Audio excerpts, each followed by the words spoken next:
Hi everyone, how are you? I hope you're well. I am making this video because yesterday I had a friend of mine, come by and we were having a discussion, and she said that today, one in two people have cancer.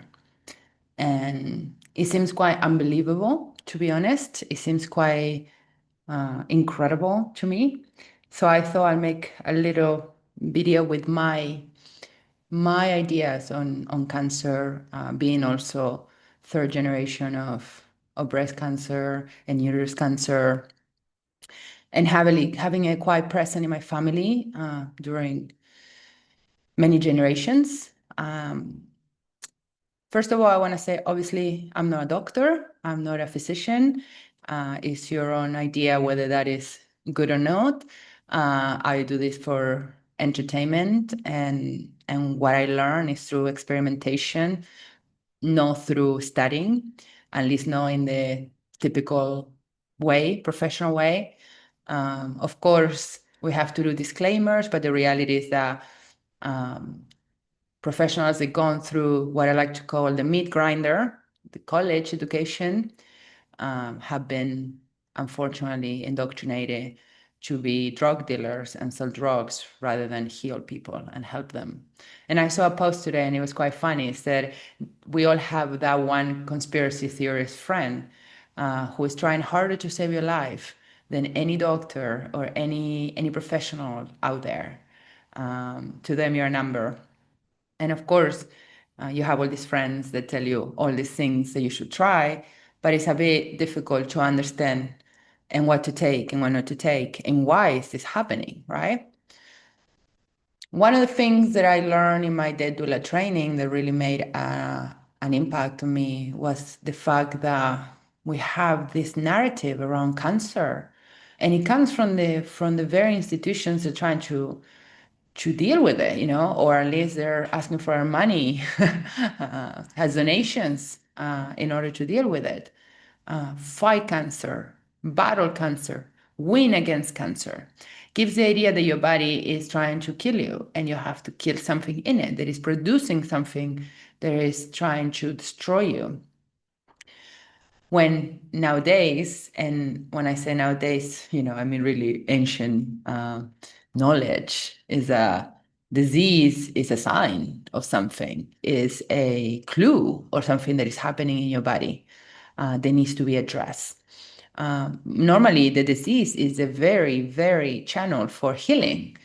So attacking it like it's some sort of monster that just appear in your body is normally what I believe kills people.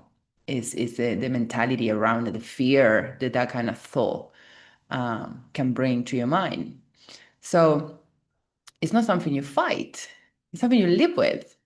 It's something you can even friend in order to really understand what's going on unconsciously in your body. And remember, most of your functions happen in the unconscious where you have no control.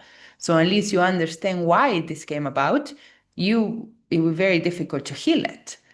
I think healing is a feeling, and a lot of people go through chemo and they get into remission, and that seems amazing and very, very exciting. But then they're always with the fear that is coming back, maybe because it's not being healed in the unconscious mind.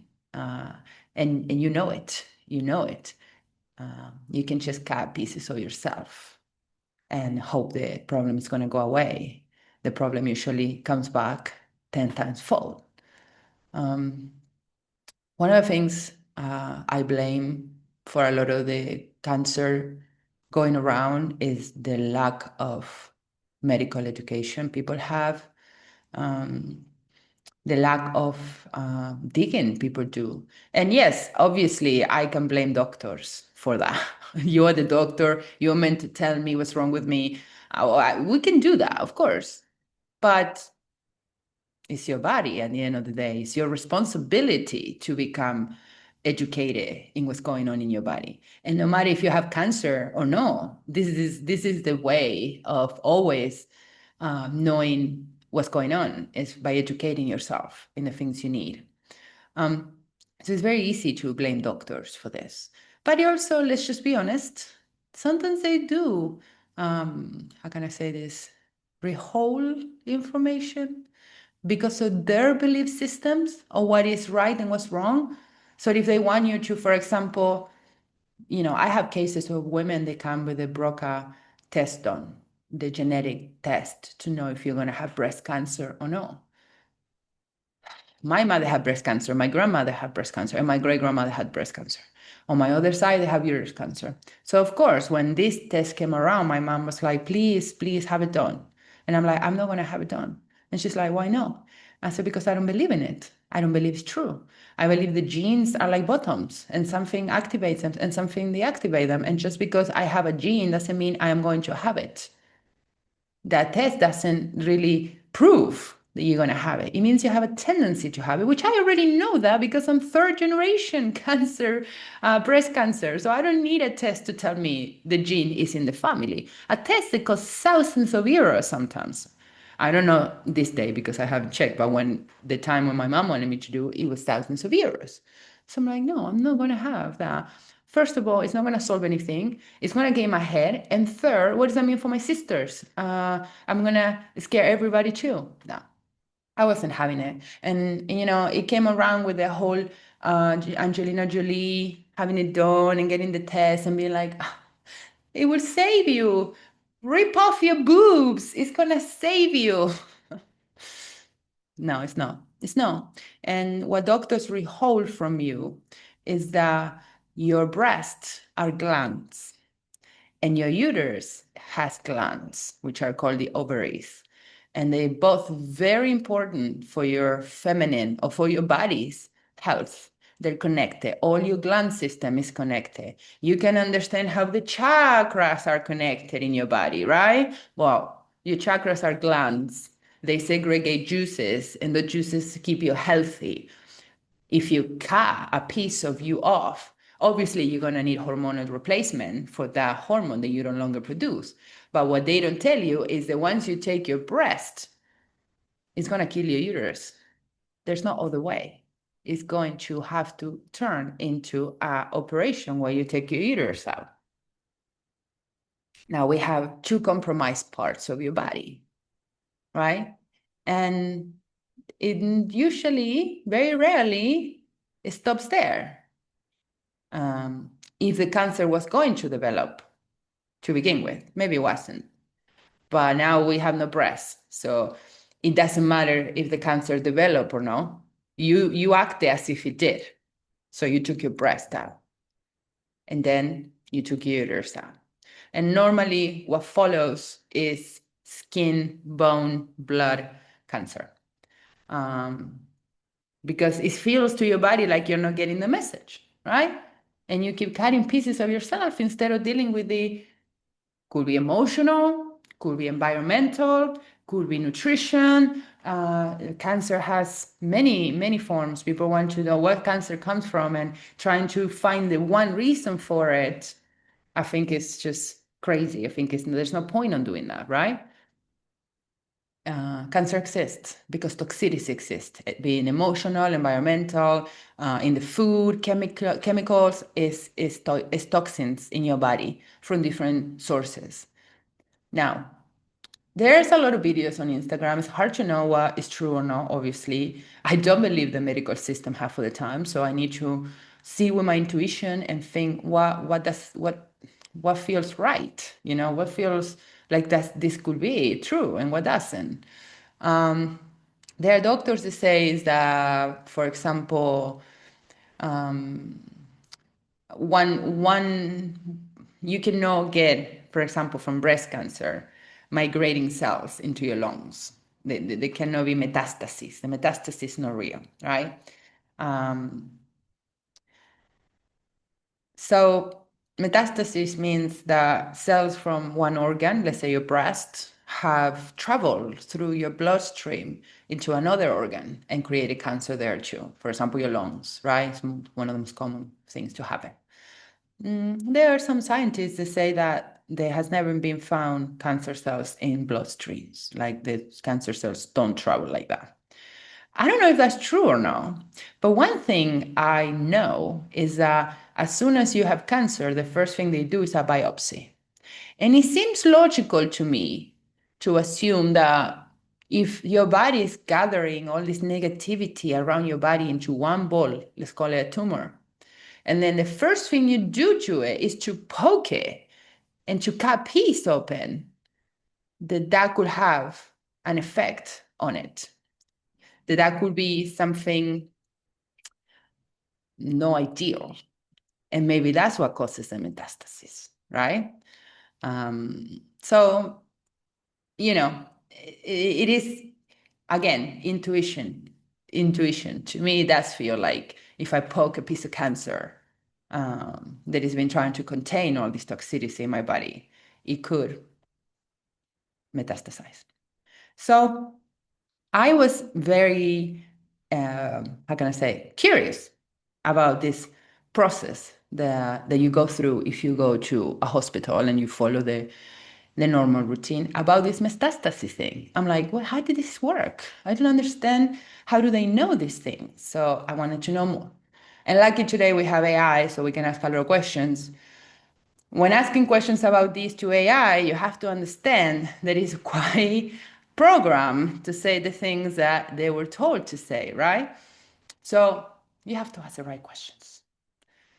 I'm going to share here a little conversation I had with AI, if I can, because.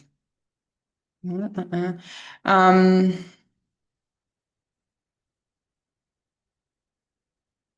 Sorry, I haven't used this in a while, so I don't really remember what I'm doing here. I had a conversation with AI about this, about how do they know what sells, how it happens, and it was quite interesting, I have to say. My question was if a woman has breast cancer, it wasn't meant to be breastfeeding, just breast cancer, and she doesn't treat it medically, in which way the cancer would evolve and what will ultimately be the cause of death or the way she dies.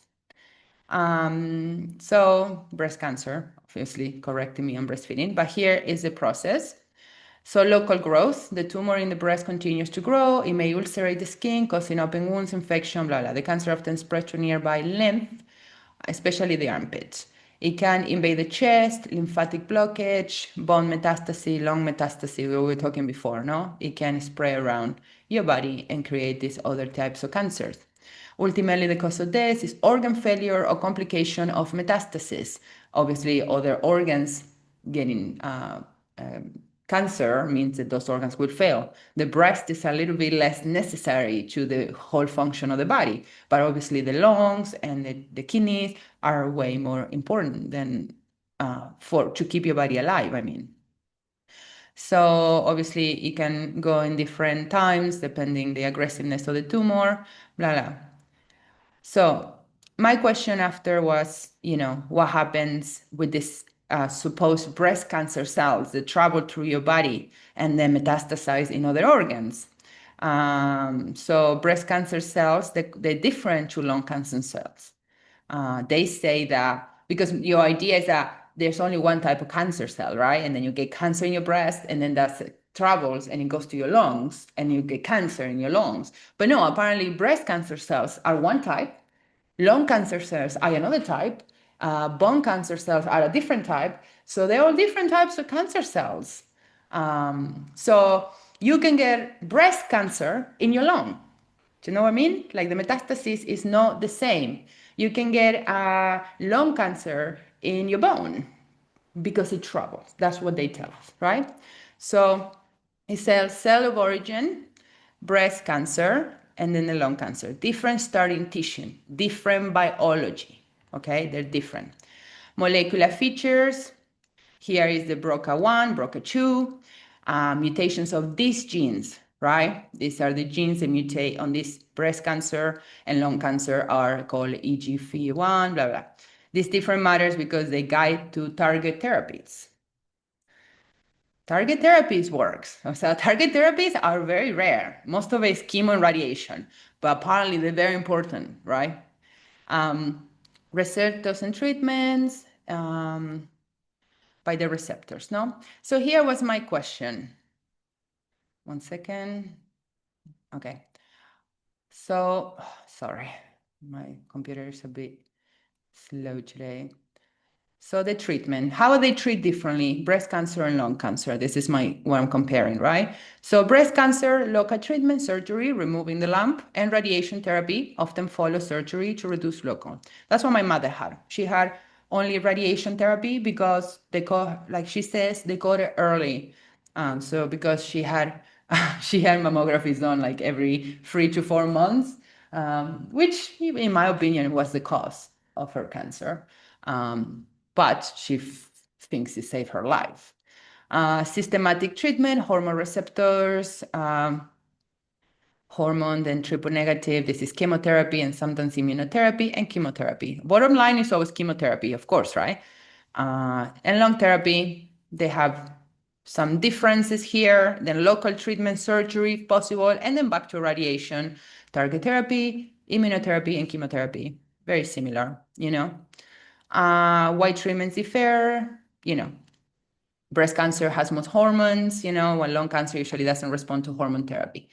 Um, but breast cancer doesn't also sometimes respond to hormone therapy. So they will go to, obviously, chemotherapy again. So if you're more interested in more details, here are some key tables on the things. So sounds very similar to me. That's my comment. Like the treatments sound very similar. Yeah, right. At first glance, the treatment breast cancer do look similar. Both involve surgery, radiation, chemotherapy. So I haven't got to the best part yet, guys. So just hold on. This is a little more about the treatment of each cancer type. So breast cancer that has metastasized to the lung, no lung cancer. Okay. So remember that, you know, you don't have breast cancer and lung cancer. You have breast cancer in your breast and your lung. You know, I think it's something many people don't know when dealing with this. So bottom line, the breast cancer cells are found in the lung, still breast cancer, just in a new location. You know, you open a second store kind of thing. It's not a new store. Anyways, so the cell looks the same, the markers make it different. So my question was, how do we know that it's in the lung is the breast cancer that has metastasized there, or you actually had lung cancer? Because some people have different type of cancer, no? So excellent question. You got the right idea, but let me refine it. So under the microscope, breast cancer cells in the lungs do look different from cancer cells. So they look different, the cells look different. They don't usually become lung cells. They carry the same architecture shapes, the pattern and breast tumors usually have. So markers are these things they call immunohistochemistry, IHC markers. They're like fingerprints. Each cancer cell has one. So the markers don't make the cells different, they reveal. So marker is something they inject to make the cell reveal the difference if they're different cells. So under the microscope, all the cells are the same. They look the same. They need to inject these markers in order to make them look different. So obviously, my question follows, what are these markers made of? Because if they look the same, but then you have to inject something to reveal the difference, you know, my suspicious thermometer goes up a little. Like, why are you injecting people to know this? Because it seems like they're the same, but you're saying they're not. So great question. You are digging into the lab science now. When say marker in pathology, we really mean proteins made by the cancer cells that can be detected with special lab techniques. So the cancer makes proteins that when you inject them with these markers, make them identify what type of cancer it is. So then you can know if it's breast cancer in the lung or lung cancer. How do the pathologists detect markers? The most common technique, immunohistochemistry. A slice of the tumor tissue is put on a glass slide. There we go. This is the biopsy. A special antibody, lab-made protein, is applied. A lab-made protein. Pay attention to this. Lab-made protein. Okay? The antibody is designed to bind only the marker protein. The antibody is linked to the dye or enzyme that changes colors when it binds. So they put a dye, they will change color depending the type of cancer. Under the microscope, the pathologist sees stain cells, meaning those cells are positive for the marker. So the marker aren't added to the cancer, they are already present in the tumor cell. And whatever the immunohistochemistry just makes them visible. This dye makes them visible. So markers are already in there, proteins or molecules made by the cancer cells. The detection is this thing they put through and makes the cell shine differently or look different depending the type of thing they apply. Okay, this is my main question here. What is the lab-made protein made of? This thing they inject you with to know what type of cancer you have. What lab-made antibodies are, the lab protein are antibodies, also called immunoglobulins. Antibodies are large Y-shaped proteins made of amino acids. Okay, let's cut to the chase. I wanted to ask, what are these proteins that they inject you to tell what type of cancer they have? I don't know if it says it here or underneath. Well, I asked the question, no? Where do you get this protein from? So they use animals. Yeah? Yes, you got it. Traditionally, the very first monoclonal antibody did come from animals, most often mice. Did. Pay attention how to say did in the past, okay? Here, a timeline how it works. Traditional method, hybridoma technology. A mouse is injected with a protein of interest, say estrogen receptor. The mouse immune system makes antibodies against that protein. Scientists take antibody-producing cells from the mouse slipping. Those cells are fused with immortalized cells, creating hybridomas that can keep making the antibody indefinitely. So the original blueprint came from a mouse. 1 every 2 people have cancer today, okay? And this is the treatment we use. Modern methods, less animal use. Okay, this is what supposedly, pay attention how I say less animal use. No, like we have stopped using animals for this, but less animal. So nowadays, many antibodies are made with recombinant DNA technology. Scientists take the gene sequence for the antibody, which may have been discovered in a mouse or human origins. We don't know. They insert the gene into cell cultures, like Chinese hamsters over cells, bacteria, or yeast. These cells become little factories that churn the antibody proteins in big vats. No animal is directly needed, after the initial gene discovery. For pathology, diagnostic markers, many of the immunohistochemistry antibodies used in labs are still mouse monoclonal antibodies, but they are mass-produced from immortalized cell lines, not freshly harvested from new animals. So those first animals they used to begin with, well, the cells, the protein cells that they took from them, they call them very poetically immortalized cells that they can keep reproducing. So they're saying they're not still harvesting animals today, but they're still using those animal cells that have been reproduced for years. So the mouse was used to create the original antibody clone, but ongoing production happens in lab cell cultures. I mean, obviously the animal cruelty is a thing. It's a thing, and it's one of the reasons why I think 1 in 2 people have cancer is because we cannot exploit Mother Nature this way. But beyond that, we're still interacting with animal DNA in our bodies. Like, even if it's just an immortalized cell, it's still animal DNA from a mouse into your body. So the answer, yes, animals, especially mice, were historically used to generate the first antibody. And click how it says, especially mice. So not only mice. Today, most large-scale production is done in cell culture systems through the ancestry of many antibody traces back to animals. So yeah, mouse antibodies, humanized antibodies, and fully human antibodies. So here I ask, why not use human antibodies? It seems like the most logical thing. That's a very sharp question, always appealing to your ego.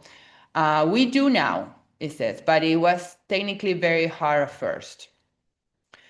Why mice were used, ethical and practice issues, like basically saying it's easier to use animals because there's no ethical problems with it. Because harvesting from humans would be, you have to harvest from the sleeping or bone marrow, and it could be quite dangerous for people, you know. And back in the 80s, 90s, we didn't yet have genetic engineering tools to make fully human antibodies in the lab. That's the story. So yeah, today, in diagnosis, like cancer marker, many immunohistochemistry antibodies are still mouse derived because they work reliably and are easy to produce. But newer ones often recombinant, meaning grow in cell cultures using human or engineered sequences. So yeah, they're still using animals, you know, and this is, but for me, it's like the bottom line here of the things we take from Mother Nature. And I get the, you know, going to the doctor and the doctor say you need to get this test done, and you know, it's hard to argue with that. I get that. I mean, I've been there. Obviously, we all have. But the bottom line is that my responsibility is to come home with those supposed tests and check it out, just see if I want this, if it's really going to make a difference. Like if I know I have cancer and the bottom line most of the time is going to be chemotherapy or radiation, what does it matter if I need to find out what type of cancer I have? Yes, breast cancer responds to hormonal um, whatever they call it. But you saw that the bottom line is always chemotherapy and radiation. Very rarely there are other types of treatment in the clinics that actually work for people, you know? So let's see if I say, so no, it says that we're not putting animal DNA into humans. That was my next question. Like if it's through these proteins, we could get animal DNA in us. It says no, proteins can rewrite and integrate into human genes. The main risk in the, okay, this part is good too, guys. Okay, because what was my question? If we, my computer is super glitchy. Sorry. So here, no concerns of what happens when you introduce animal DNA in a human body, no? So there's a tofu concern, you're right to pause there. So like I said, proteins don't have DNA. So supposedly rat DNA cannot come into your DNA from this test, this marker thing. But the real concern of doing this, and this is, remember, a test. It's not a treatment, it's a test. Early mouse monoclonal antibodies used as treatment cause problems. The human immune system sometimes recognizes them as foreign. Of course, recognize them as foreign because they are. I mean, your body's super intelligent and they says, oh, this is rat protein. This doesn't belong in my body. So this triggers reaction, allergic responses, serum sickness, or make the drug ineffective because the immune system destroyed it. This is called a HAMA response, human anti-mouse antibody reaction. Anti-mouse antibody reaction. Oh my God. I find it crazy. Sorry, guys. So how scientists solve this? So how do they make sure your body's not gonna reject the poison that they're trying to give you? Chimeric antibodies, part mouse, part human. Chimeric, no? It's like a dream. Humanized antibodies, only the mouse antigen binding tip is left, the rest is human. Fully human antibodies, engineered to look 100% human, usually made by recombinant DNA or engineered mice with human antibody genes. Today, most therapeutic antibodies are in the last two categories.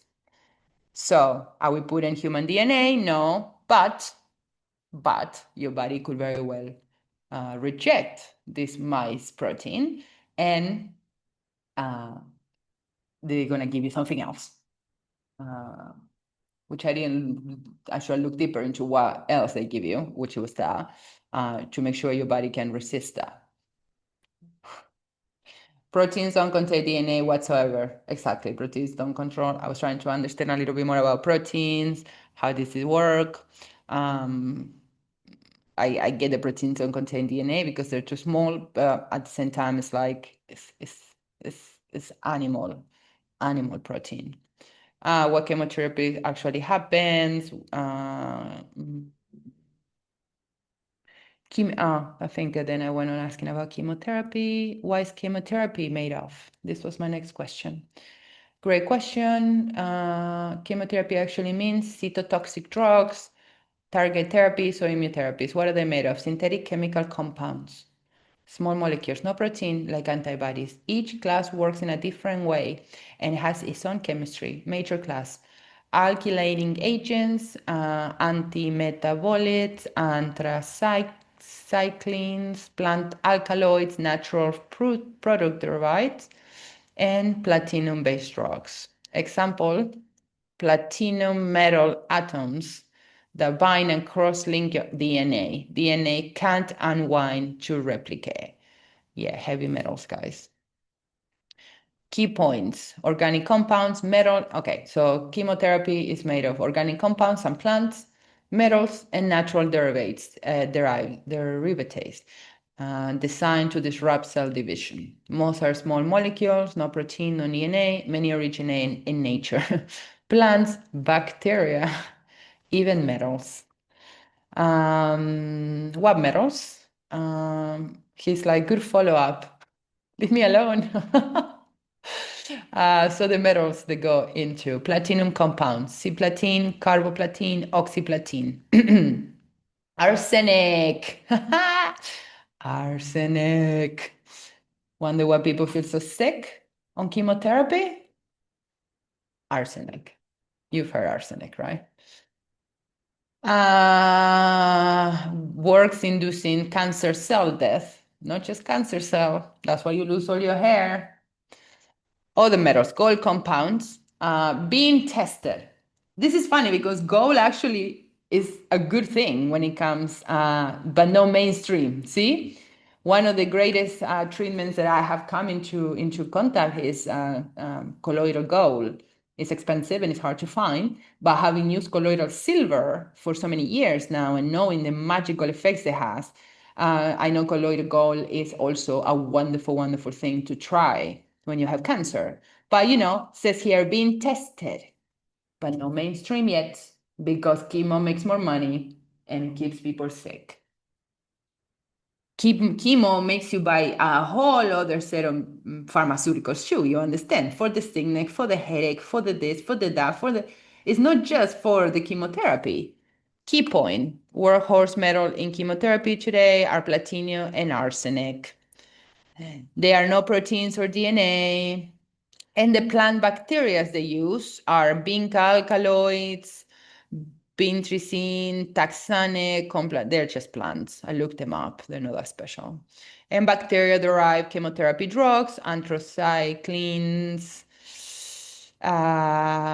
antimosin D, all of these things. I didn't really look into it that well. Kinside plants used are alkaloids, taxanes, and bacteria, blah, blah, blah, all the bacteria. And I think that's, so there's no protein in DNA. Again, I asked the same thing. Okay. Protein, DNA, only nucleates, and proteins are amino acids. How much is up?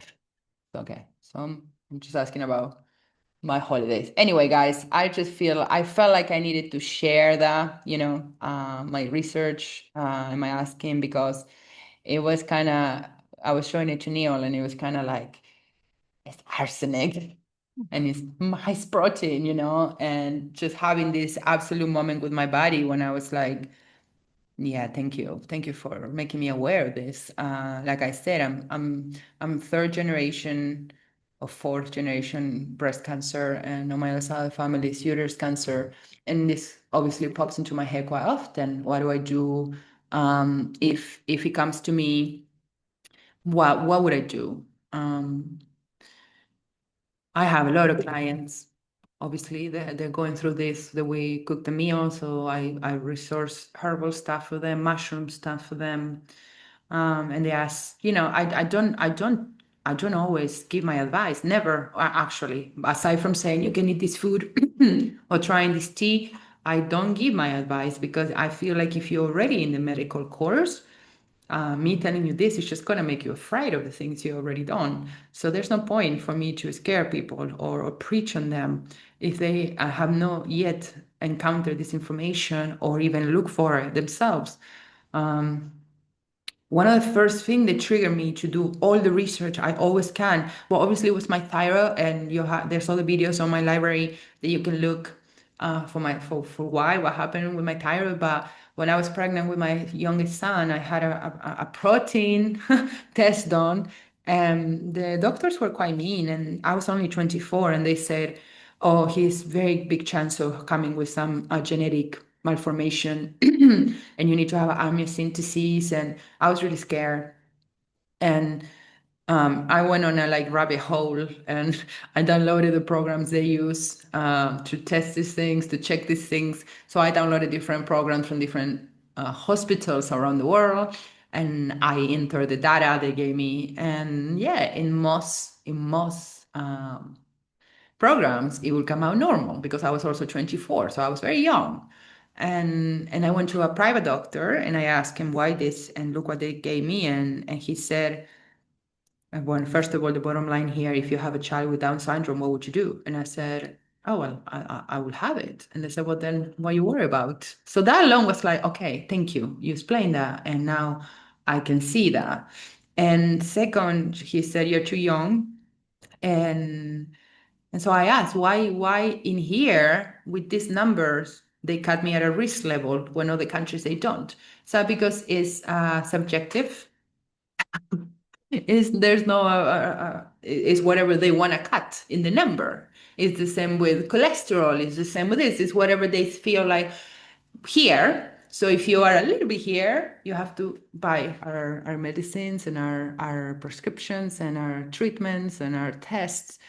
And those are things that, I myself cannot just brush and say like, okay, well, I trust the system, they were trying their best. I don't think so. I think the bottom line is pharmaceuticals and all the industry or medical industry are trying to sell and sell and sell. And these procedures like an amniocentesis with this highly risky for the baby, and they just wanted to cash it, basically to sell more stuff. So they think they mess up with these numbers, so things come worse than they actually are. So my question was also, what do I do if I feel that I have, for example, breast cancer? And to be honest with you, I always say this to people whenever I get stressed out, especially on my husband and children. I do feel a pain here, and it's something that I'm constantly working on, like if I feel it, I realize my body's trained, my body's gathering toxicity, I'm stressed. Breast cancer has a lot to do with motherhood and womanhood and feeling enough and feeling like you are fulfilling your duties as a woman and as a wife, which obviously today and age is really hard for women to do that. So it's very common breast cancer is increasing, not only because of, I believe, animal products consumption and soy products consumption has expanded so much, which I think has a direct, I mean, most women that had breast cancer test positive for bovine leukemia.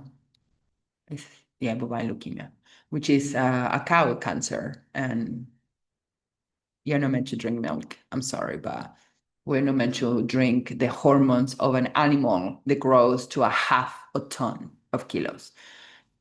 The hormones to keep an animal that big growing is not meant for us. It's just not meant for us. Maybe in childhood we can have it, but as grown women and men, our breasts and prostates are so at risk because of these animal proteins. Okay? So aside from that, there's an emotional component as well. There's not just cancer because I drink milk, I get cancer. No, there's also another component. There's a part of your brain that decides not to fight these components in the food and the milk and the environment, right? Because it feels like you need to learn a lesson or you need to see something. So when people ask me, what would I do? Which I have, I always say the same, I know cancer loves sugar. I know cancer loves yeast. I know cancer loves mucus. I will do the things that I already do. If that doesn't work, then I will give myself happily to death in the most natural, happy, and fulfilling way I can. But that is a type of alignment that it doesn't just come from getting a diagnosis. It's a type of alignment you live every day of your life. So then if something happens, you know it's your time and nothing you can do about it. Um, I was reading this book when I was doing the death doula training about people that die with time, so they have time to say goodbye. And there was this child, and when he was 12, he faded. And they take him to the hospital, and they discover he had a pea-sized tumor in his brain. He was 12, and he died when he was 17. And those 5 years of his life, he spent doing chemotherapy in the hospital. And my question remains, will that cancer kill him? Or did the chemotherapy kill him? Will that child maybe be able to live 10 or 20 more years, fading here and there, or trying natural things to heal it slowly but surely? Um, how do you know? How do we know? How do we know what's killing people? How do we know if normally is the diagnosis the stars, the trickling down until death? My mother swears that because she had this test done, she caught the cancer on time. Never mind that it went to her uterus, and never mind that she still struggled with her health quite a lot. So she thought that was what saved her. So when she asked me and I told her that I never had mammography done, she was quite upset at me. I understand why. No, it's fear. I get that. But what I say to my mom, and I say to all of you, you will have to test yourself if you don't follow an alignment in your life. And my mom said, you know you have to because you're a risk. And I say to her, well, you know you have to stop smoking and eating fat food and no exercising and drinking coffee and sleeping terrible hours and because you're a risk. So she couldn't understand that I didn't want to get the test done. And I couldn't understand that she didn't have enough fear to change her behavior. So we were both in complete different spectrums of this, of how we deal with this, right? And of course, is the division we all are experiencing today. How do we deal with this? How do we go at it? I don't believe, and this is my personal opinion, guys, this is only my personal opinion. I don't believe this is something you can do half and half. I don't believe you can go into the hospital chemotherapy way and try plant medicine on the side. I just don't think so. Um, Something I also realized is that when people have a cancer diagnosis, they are interested in trying healthy things that could heal it naturally, even if they're doing the normal road as well. And they want to try everything. And then they ask me, like, you have this, you have that, give me this mushroom, give me this drink, give me this root, give me this. And I'm always happy because it can't hurt, but maybe it can. Maybe it can. As for example, I had a client recently who had very aggressive cancer and she lost a lot of weight because of the radiation and the chemotherapy. and she wanted to put weight on, but eating was really, really difficult. So I suggested that she has sea moss, which is amazing and is mineralizing. But I did say to her, be careful not to overtake it because it has iodine, and iodine will make your thyroid, too much iodine will make your thyroid overactive. And if you're trying to put weight on, an overactive thyroid is the last thing you want. You want a thyroid normal function. Otherwise, you just won't put weight on. I mean, one of the signs of hyperthyroidism is the weight loss. Um, so she said to me, obviously, iodine is also good when you're going through radiation to protect your thyroid. So you take iodine as well. So she said, oh, I'm taking a lot of iodine. And my question was like, the doctor not tell you that iodine will cause you to lose weight this way? Did they just let you suffer and saying that it's just the chemotherapy, or not take a minute to explain how these minerals work in your body so you can make informed decisions of what to buy and what to take? Because let me tell you, just giving your body everything you've heard in every Facebook post or every friend recommended is not helpful. Your body that is trying to repair and heal from this is having to digest and deal with all of these new things that you've given it. I don't think it's that healthy to just try everything for the sake of shooting everything at it to see if something sticks. I don't think that's the way. In fact,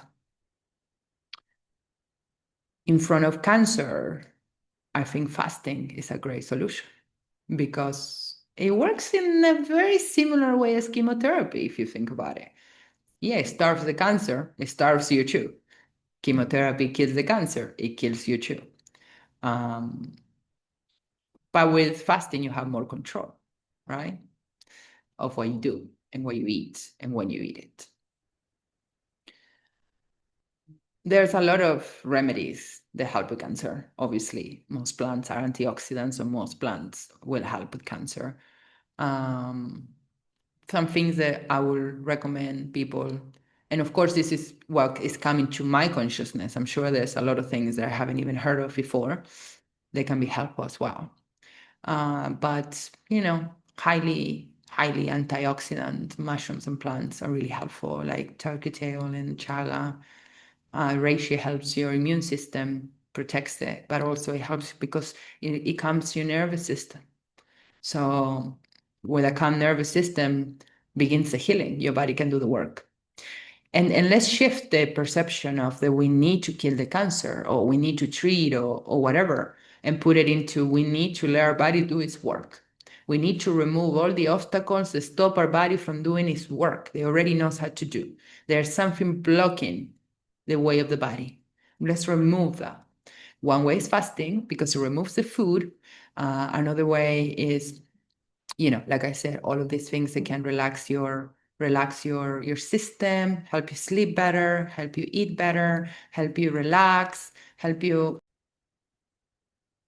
So removing all of these things that are causing more work. One of the reasons cannabis is so good for this is because obviously it has some compounds that are very medicinal and helpful. But for me, it's because it just relaxes your nervous system so much that it allows you to sleep properly and rest properly. And that does the work. That does the trick. Remember, the body can only repair itself during REM sleep.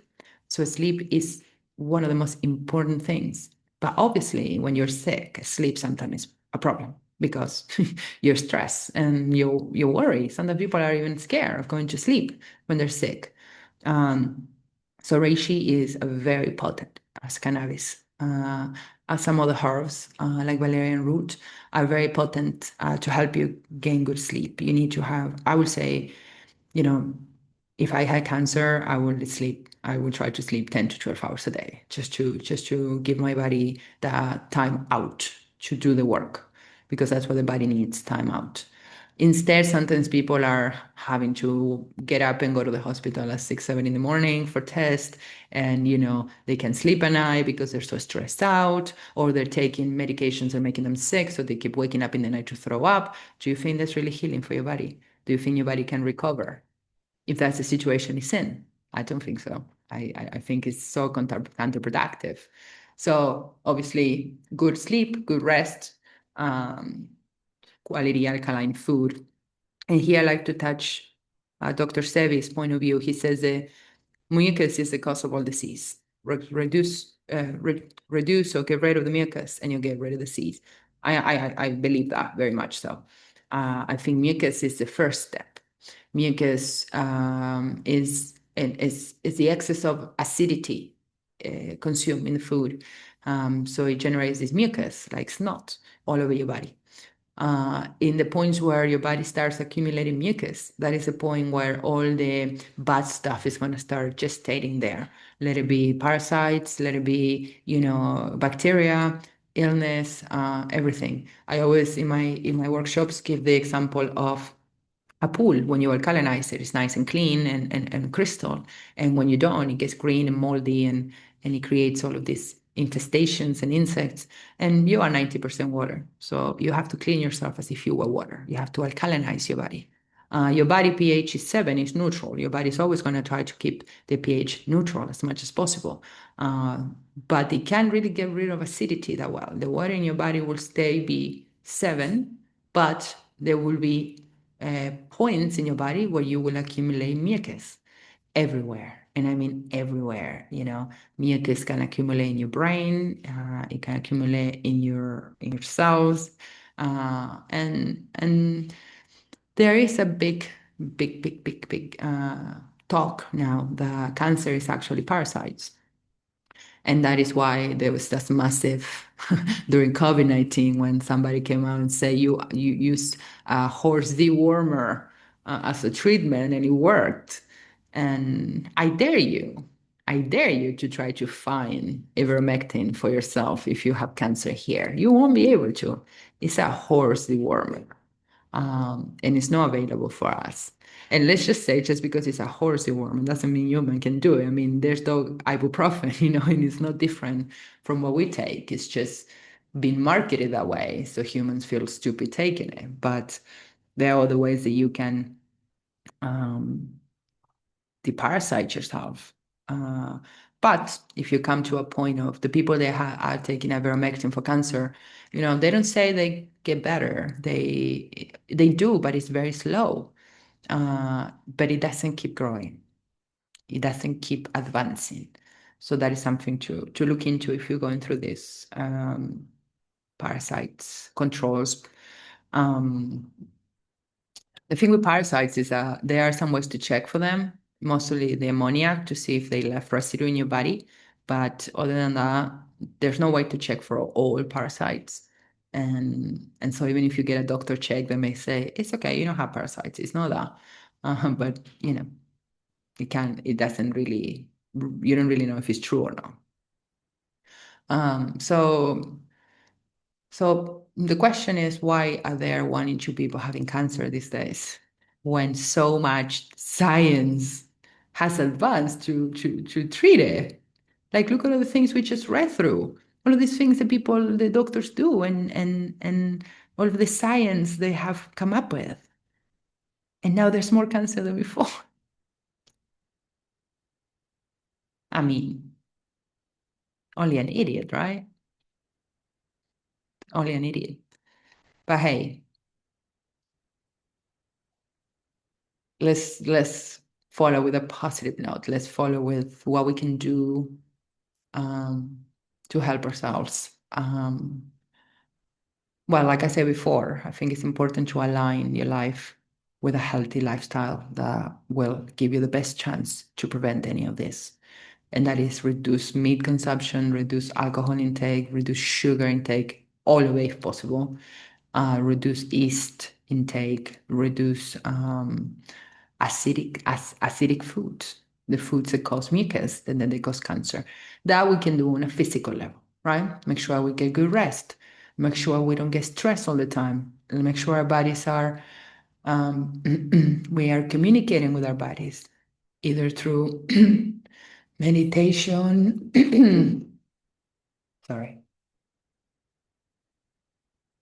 either through meditation, self-examination. You can even study other forms of diagnosis like Ayurveda or, Chinese medicine. There are no alternative. they become alternative the moment that you gave yourself to the mainstream path. Then the alternative, because you just tried them on the side. But if the alternative medicine becomes your mainstream medicine, if it becomes your main way of living, even if you get cancer, even if you do, your mindset with it will be so different. And you will understand there's not something you need to kill or battle, but something you need to understand. And once, if we have developed cancer because, you know, why? A vaccine or because a, a side effect, an environmental toxin, um, we're already kind of in the system. So I don't think this video could even reach people like that because they're already in there. But if you're someone that is not in there, but you are concerned and you understand this as an epidemic, I would say a made pandemic, a silent one, um, then this is for you. This is for you. This video is for you. Take care of your head, communicate and listen to your body, get good rest, drink good water, eat good food. Okay? And if you want allies in this process, beyond what I just said about reishi, turkey tail, valerian root, any other, I believe, for example, chaga is one of the most antioxidant mushrooms there is.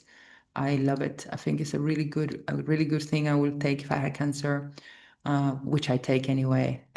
But this is what I mean, we don't wait until we have cancer. I had somebody the other day come to me and she was very nervous because she had to do. So she was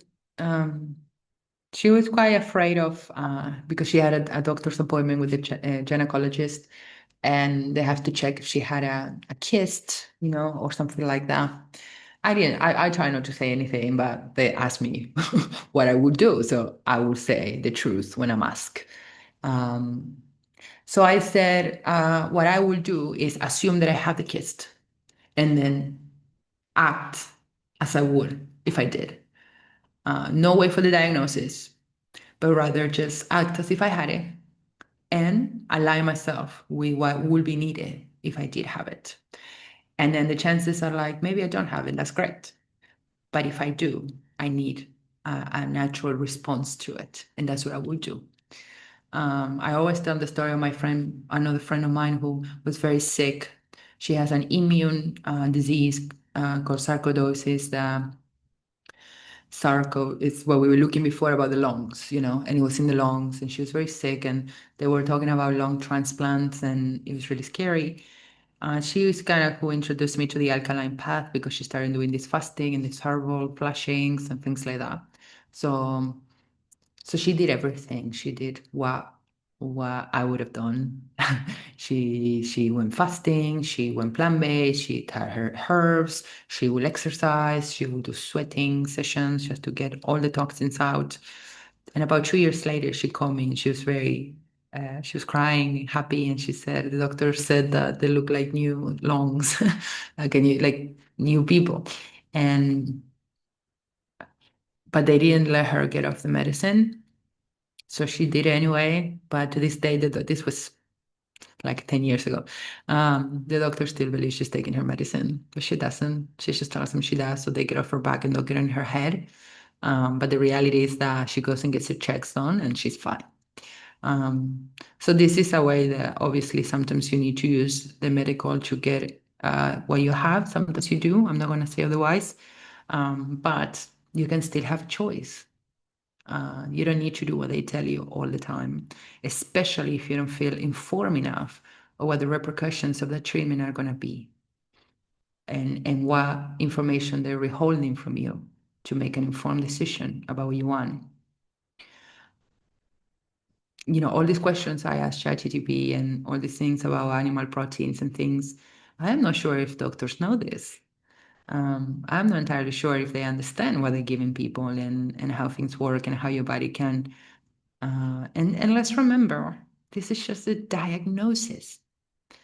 This is diagnosis. This is not treatment. So in the diagnosis, they're injecting you with something that your body can reject, that is not natural to your body.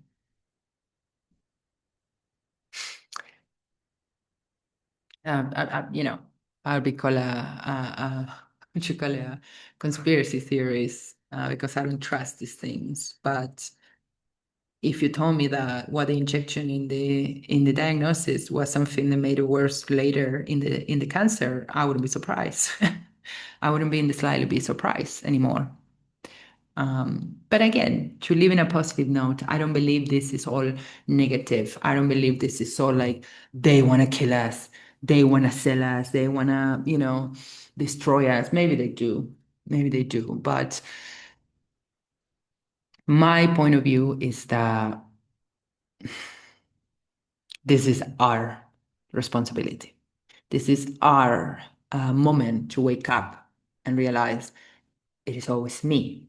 It is always about us. I have a lot of people that come to the mushroom ceremonies because they're sick and they want to find more truth, and the psilocybin works amazing for that. And and the realization is always the same. It's me. Soy yo. It's up to me. And like I said, even if it doesn't have a solution in this lifetime, it's up to you to make peace with this experience, to see what it teaches you. I will go as far as to say, make friends with your cancer. Say thank you to your cancer for showing you the truth. Love it, care for it, talk to it, and see what happens. This is how I heal my thyroid, Like when I was 12, the doctor told me when this is going to be your whole life, medication for life. And then when you're 30 or 40, we're going to have to remove your thyroid. You're going to get the knots, like they're like little tumors around here. I used to have this here coming out like this. Cancer was a sure thing for them, not for me. Um, Yes, of course. I changed my eating. I took herbal medicine. I All of those things were amazing, and they cleaned the channel so I can communicate openly with my body. But I did not hate the disease. I did not. I did when I was young, but it got to a point when I was like, "Thank you. You have made me who I am. You have told me everything about my body. You have sent me into this rabbit hole." And the end of it was my physical sovereign, my independence, my critical thinking, my connection, my intuition. All of that was waiting behind this disease. How can I not thank? How can I not say thank you? And when we hear about cancer, it's like, oh, the big C. And I'm like, it's the same. It's the same thing. It's no, it's something for you to come back to yourself, come back to your body, come back what's important. I always, in my readings, I always said, whatever is your goal in life, whether it's a job, a family, anything, your body has to come with you. You cannot be without your body here. No one lives in this plane of existence. And I am following my dreams, but I'm eating crap every day because I don't want to cook, because cooking is, I'm too lazy and it's boring, and I just want to something quick because I need to get back to my goals. And your body's listening. Your body's like, oh, yeah? Well, maybe no, because this is not sustainable long term. And this is not what's going to get us to those goals. And the worst part is to get those goals and then get sick and watch it all get lost again. So your body's making you aware of things. And like I said, when I feel stressed, when I feel things that, when I'm overly loading myself mentally and physically with things, this pain starts here. And my God, do I look after this pain, guys?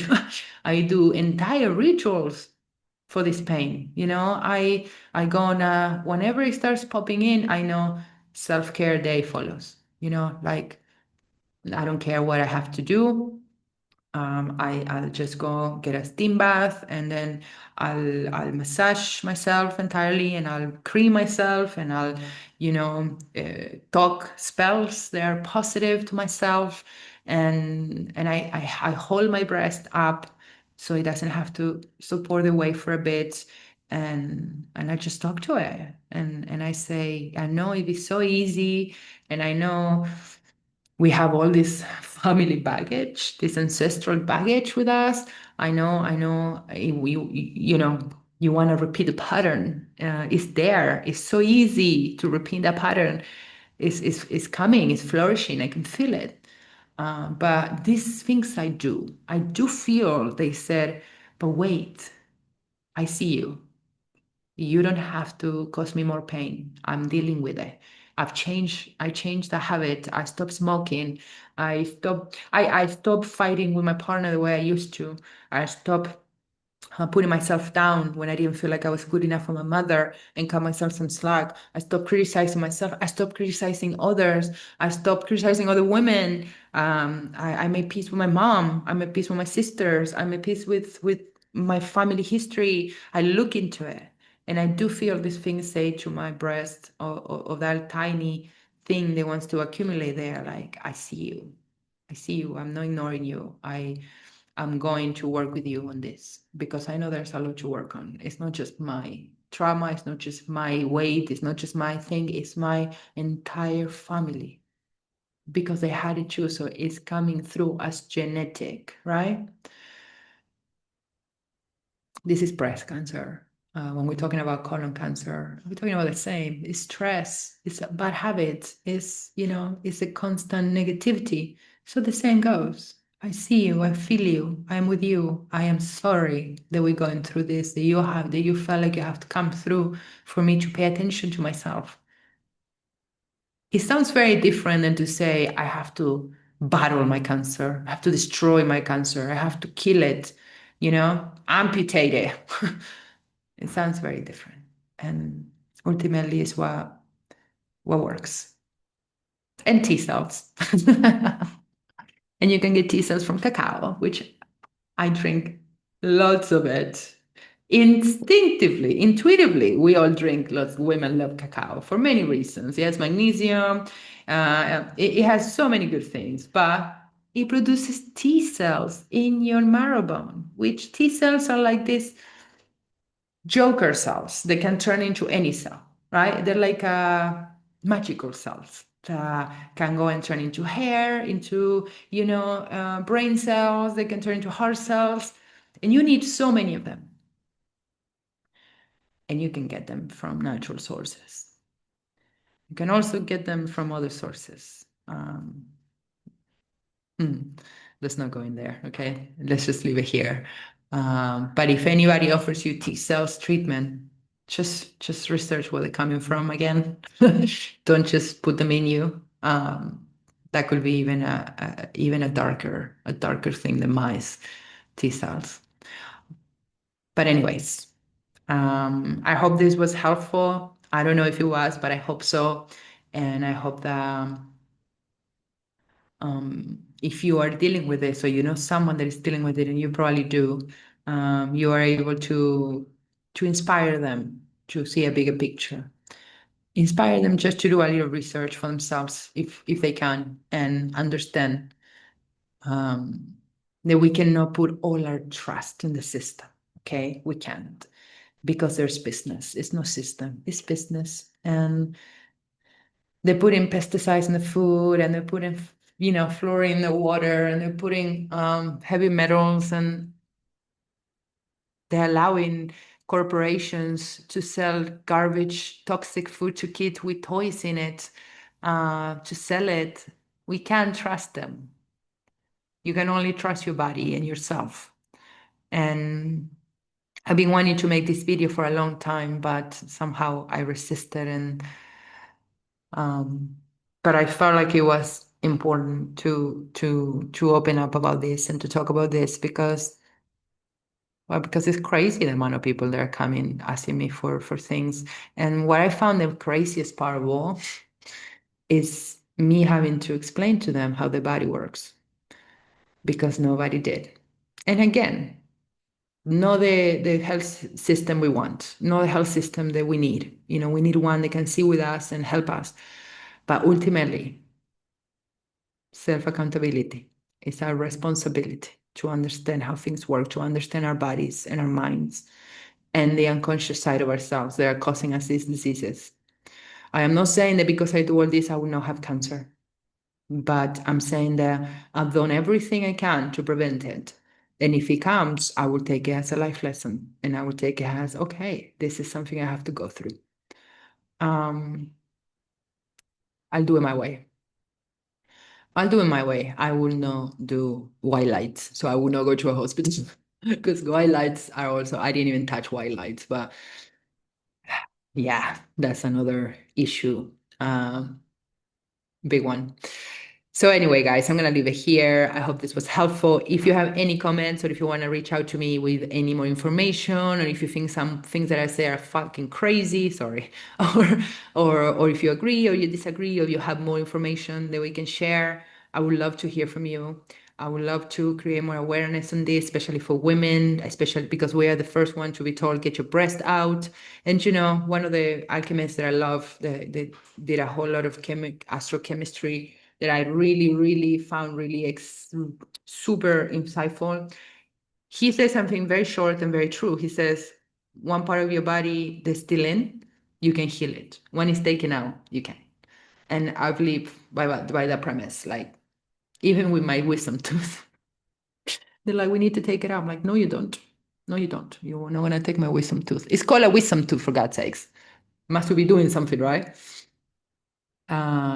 So yeah, that's what I mean. Mm, Especially if it's a prevention thing, right? Do not go and take your breast out just out of prevention for something you may not have.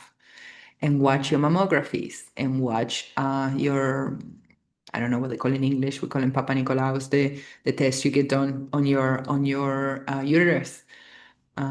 Be careful what they put in there. Chemicals they use to insert the machine and all that stuff. Be careful with biopsies. Uh, And just be careful what you allow in your mind, what they tell you, what you allow in your mind. Don't let it be a dead sentence. Know that your body has such a regenerative power. This they're saying is probably causing you to doubt your own power to heal. The fact that they feel so hopeless about things. So just trust in your body. You know, your body knows what's doing. And like I said before, remove the obstacles. Do not add more, remove them. Go back to basics. No food, good sleep, regeneration. All right, guys, I'll leave you here. I hope you have a great week and I'll talk to you soon. Bye.